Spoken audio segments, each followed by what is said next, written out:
So I think there are several issues as it pertains to family farming in the Caribbean. One is youth involvement in agriculture. I think there's been a push to involve more youth in agriculture, but youth are apprehensive to actually join agriculture because they don't think it's something that's financially beneficial. In addition to that, the Caribbean has a history of forced farming or slavery. And so sometimes people think of agriculture as hard labor or things that they don't want to get involved in because of the historical aspect of it. So I think there needs to be more youth involved in agriculture, especially because we have an aging farming population in the Caribbean, where the average age of a farmer is now about 65 years of age. Another issue that we have in the Caribbean is climate change. Now, as small Caribbean islands, so small developing states, the issue that we have is we're not large contributors to climate change because of how small we are, but we're definitely the most vulnerable to it. So we have warming seas, and because of that, we've had stronger hurricanes, and islands are often impacted by these strong hurricanes, and it sets us back quite a few years in terms of infrastructure and also agriculture. And so we have that issue where we're having to find ways to adapt because we cannot mitigate against these types of issues. I think another thing is in terms of national policy or regional policy, there aren't a lot as it pertains to the agricultural sector, and we definitely need a push to be more involved from a government aspect, from a policy aspect, in terms of building policies that relates to agriculture.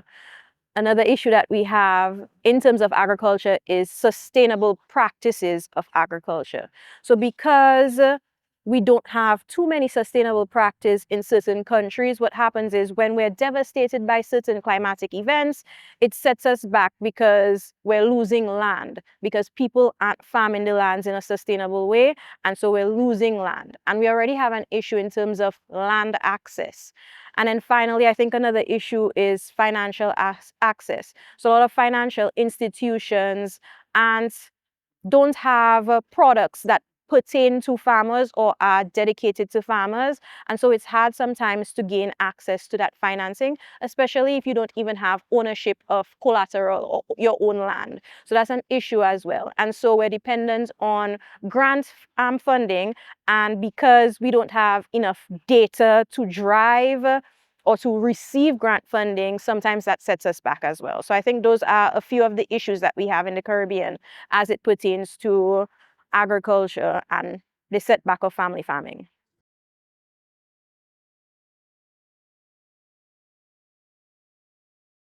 As I mentioned before, we don't have a lot of national policies as it pertains to agriculture. I can only speak to Dominica.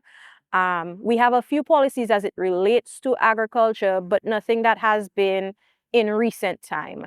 Um, But we do have a few family farming organizations. We have co-ops, we have women's groups, we have youth groups for farming organizations. So those are some of the groups that we have, and they advocate for themselves, and they sometimes advocate for farmers in their areas. And so those are some of the groups, family farming groups that we have. But nothing, no national policy as it pertains to family farming.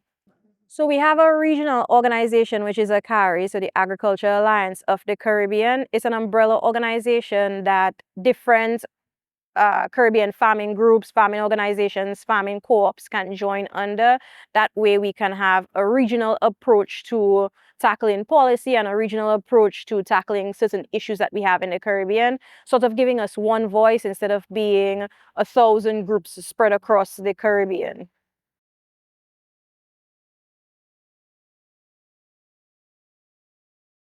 AACARI, as I said before, is an umbrella organization that houses many farmer organizations, farmer co-ops, farmer groups across the Caribbean. So essentially what AACARI is trying to do is give the Caribbean one voice. That way, if funding is available, if policies are available, we can sort of learn from one another. So AACARI is sort of the bridge to allow us to communicate across islands because we do have different policies, we do have different types of farming across these regions, and sometimes it's important for us to learn from one another and see how we can push forward.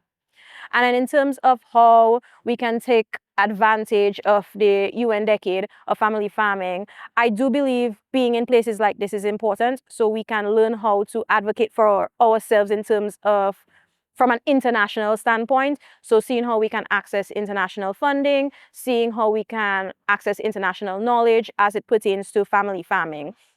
In addition to that, I do believe that just networking, being here as a young person, it allows me to get the opportunity to see what's happening across different areas in the world. For example, in Asia, they're doing Agri-Olympics. I think that's something that's very interesting, and we would be able to bring to the Caribbean to get more youth involved in terms of agriculture. So just from that point of view, I think it's very important for the UN decade for us to learn things about ourselves, learn things from one another, and see how we can access that international knowledge and funding.